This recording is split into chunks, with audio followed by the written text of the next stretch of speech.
Kunjungan Kapolsek Pasar Rebo pada hari Kamis, tanggal 10 bulan Juni 2021 untuk persiapan lomba Kampung Tangguh tingkat Polda Metro Jaya mewakili Polres Jakarta Timur dalam kewaspadaan dini serta pencegahan pandemi COVID-19.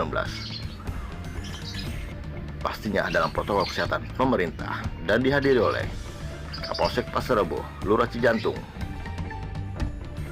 Kasatpol Kecamatan Pasar Rebo, Dibaspol, FKDM, Satpol PP, Ketua RW sekaligus Ketua Kampung Tangguh Cijantung, para Ketua RT, gugus tugas RW, PKK, Porkabid Kecamatan Pasar Rebo. Bang Budi, Ketua Dewan Pimpinan Cabang Forum Komunikasi Anak Betawi, DPC Porkabid Kecamatan Pasar Rebo.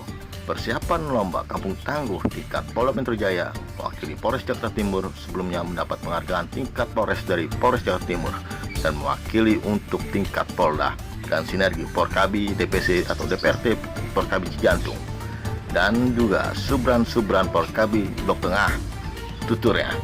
Demikian isi pesan singkat dan foto di media sosial.